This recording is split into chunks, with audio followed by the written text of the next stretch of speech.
Hello friends, welcome to the DCB biology. Myself Ashwini Jain Kaur और हम देख रहे हैं 11th बायोलॉजी का second chapter that is biological classification, जिसमें हमने प्रीवियस वीडियो ट्यूटोरियल में सीखा है अबाउट द किंगडम फंगाई। आज हम कवर करने वाले हैं किंगडम प्लांटी, एनिमिलिया एंड वो ऑर्गेनिज्म जिनको आर.एच. व्हिटेकर इन्होंने किसी भी किंगडम में नहीं रखा, that is the viruses, prions, viroids and the lichens. Okay, then start with the kingdom plantae. Kingdom plantae को वैसे फर्दर चैप्टर्स में हमें डिटेल में देखना है। यहाँ पे हम कुछ ब्रीफ कंटेंट देखेंगे अबाउट द किंगडम प्लांटी। सब में पहली बात, सारे यूकैरियोटिक ऑर्गेनिज्म जिनके पास सेल वॉल प्रेजेंट है और वो फोटोसिंथेसिस कर सकते हैं, मतलब ऑटोट्रॉफिक है, ऐसे सारे यूकैरियोटिक ऑर्गेनिज्म को हमने किंगडम प्लांटी में रख दिया। ठीक है, so the all eukaryotic living organism having cell wall performs the photosynthesis are kept in the kingdom plantae। कुछ इसमें पार्शियल हेट्रोट्रॉफिक है। पार्शियल हेट्रोट्रॉफिक का मतलब वो फोटोसिंथेसिस तो करते हैं बट कुछ रिक्वायरमेंट उनकी फुलफिल करने के लिए वो किस पे डिपेंड रहते हैं, वो दूसरे ऑर्गेनिज्म पे डिपेंड रहते हैं, जैसे कि इंसेक्टिवेरस प्लांट, जैसे कि फ्लाई ट्रैप। फ्लाई ट्रैप क्या करती है, वो इंसेक्ट को कंज्यूम करती है, तो ये फोटोसिंथेसिस भी करेगी और इंसेक्ट को कंज्यूम भी करेगी। ठीक है, सो अब किंगडम प्लांटी जो है, इनका बेसिक स्ट्रक्चर, बेसिक फंक्शन, ये हम डिटेल देखेंगे इन नेक्स्ट चैप्टर। यहाँ पे हम ये जानेंगे कि किंगडम प्लांटी में डिविजन्स प्रेजेंट होते हैं, सब किंगडम्स प्रेजेंट होते हैं, जैसे कि हम कह सकते हैं algae, then the bryophyta, pteridophyta,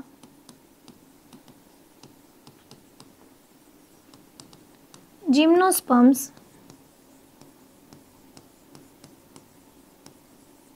and angiosperms are the division of kingdom plantae. What are these? These are the divisions of kingdom plantae. Kingdom plantae में जो sexual reproduction and asexual mode of reproduction, दोनों ही mode हमें दिखाई देते हैं for the reproduction. They can reproduce by vegetative propagation, via spore formation, via fragmentation, and they can also reproduce via zygote formation, that is via sexual reproduction. Okay, so this is about the kingdom plant in very brief. Detail में हम देखने वाले हैं upcoming sessions. फिर आती है बारी fifth kingdom की, that is kingdom Animalia. Kingdom Animalia में सारे वो यूकैरियोटिक ऑर्गेनिज्म है जो हेटेरोट्रॉफिक है और जिनके पास सेल वॉल नहीं होती, सेल वॉल जिनमें अब्सेंट होती है। ठीक है, इनका मोड ऑफ न्यूट्रिशन हेटेरोट्रॉफिक है, यानी कि इन्हें होलोजोइक भी बोला जाता है। होलोजाइक, इसका मतलब वो फूड इंजेस्ट करते हैं, फूड कंज्यूम करते हैं।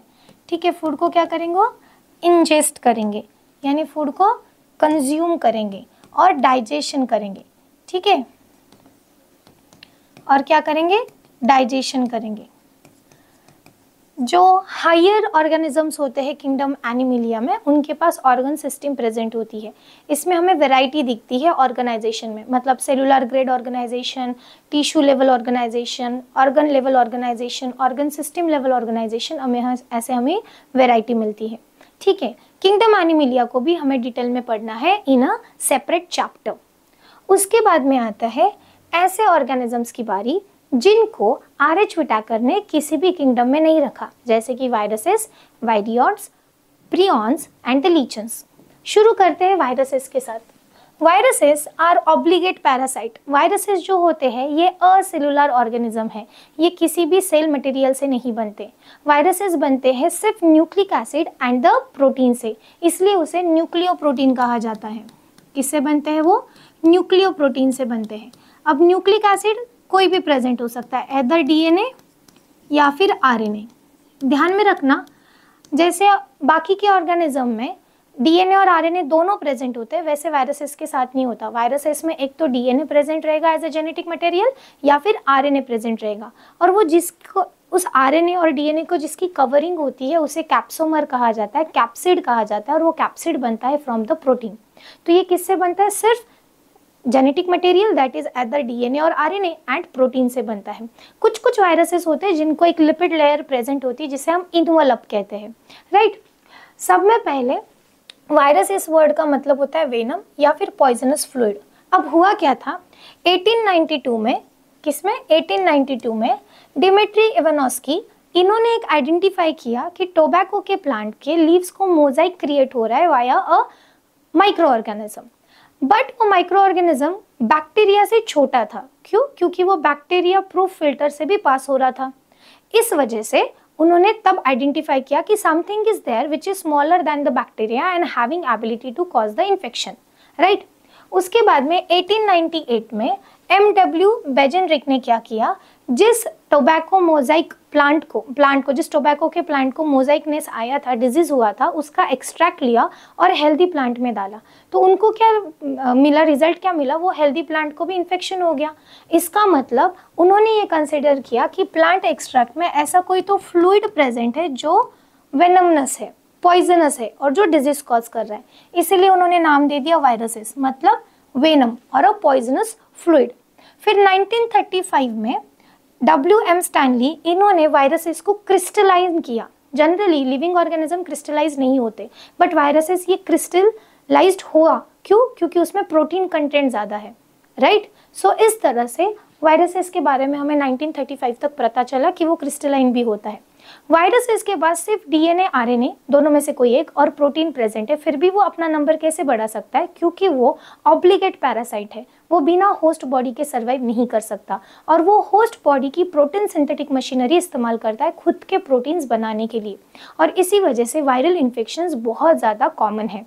हमें फ्लू, कॉमन कोल्ड जो होता है वो वायरसेस की वजह से ही होता है।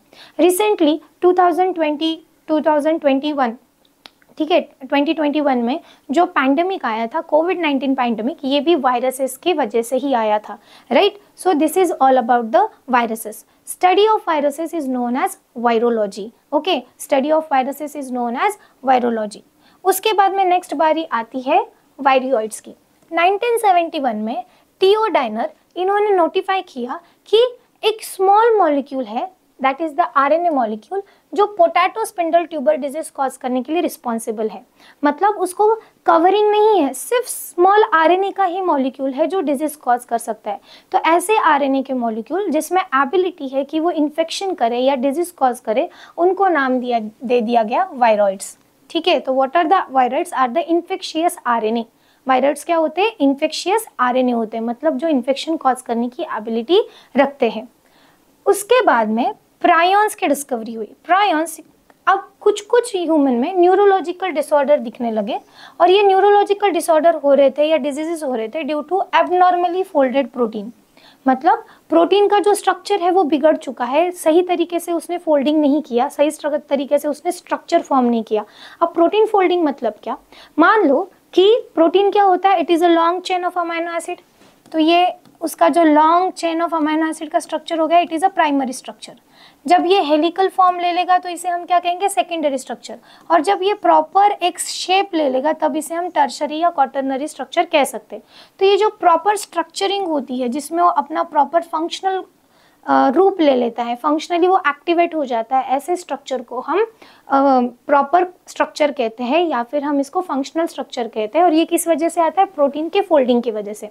अगर ये फोल्डिंग एबनॉर्मल तरीके से हो गई और प्रोटीन का स्ट्रक्चर अल्टर हो गया तो उसमें अगर डिजीज कॉजिंग करने की एबिलिटी है तो हम उसे क्या कहेंगे? फिर प्रायॉन्स। क्या कहेंगे? प्रायॉन्स। अब ये जो एजेंट है जो डिजीज कॉज कर रहा है, इसकी साइज सिमिलर होती है टू द वायरसेस। वायरस की जितनी ही उनकी साइज होती है।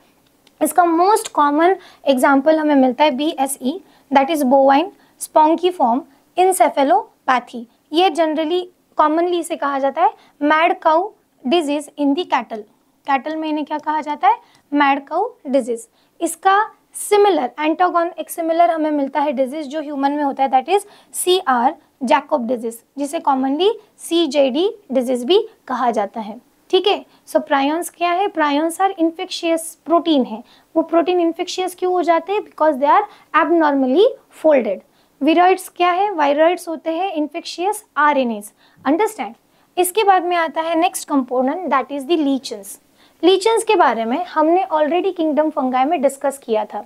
Lichens are the symbiotic association or a mutual association between what? Between the fungi and the algae. इसमें फंगाई के कंपोनेंट को, जो फंगाई का पार्ट है लीचन को, उसे हम माइकोबायंट कहते हैं और एल्गी को हम फाइकोबायंट कहते हैं। ठीक है, अब माइकोबायंट्स जो होते हैं दैट इज फंगाई, वो क्या करती है? वो शेल्टर देती है to the algae, mineral and water provide करती है फ्रॉम द सॉइल और द एरिया, न्यूट्रिएंट देती है, और उसके बदले एल्गी क्या प्रोवाइड करती है? एल्गी फोटोसिंथेसिस करके ग्लूकोज देती है फंगस को, क्योंकि फंगस तो हेटेरोट्रॉफिक है।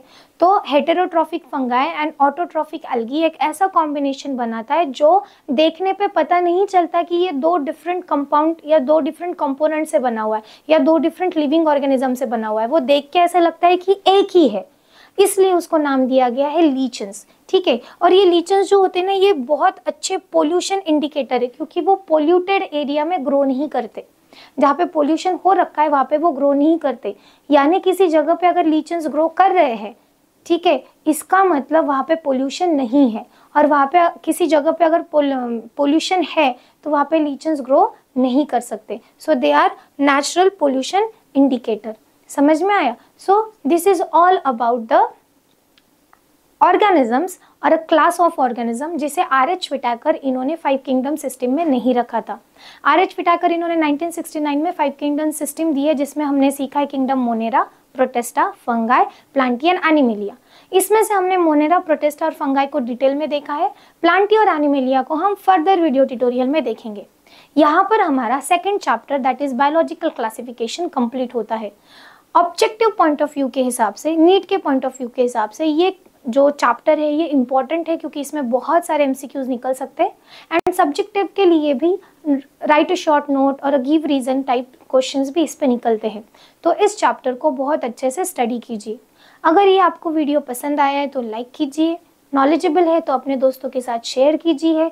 चैनल पे अगर आप न्यू हो तो डीसीपी बायोलॉजी को सब्सक्राइब कीजिए, बेल आइकन पर प्रेस कीजिए, ताकि इस सीरीज के अपडेटेड वीडियो के साथ आप कनेक्टेड रहें। तब तक के लिए be healthy, wealthy, peaceful, study well. और अगर कुछ डाउट है तो प्लीज़ कमेंट बॉक्स में आपका क्वेश्चन डालिए। जेन्युइन क्वेश्चन को आंसर करने की पूरी कोशिश की जाएगी। तब तक के लिए बाय बाय।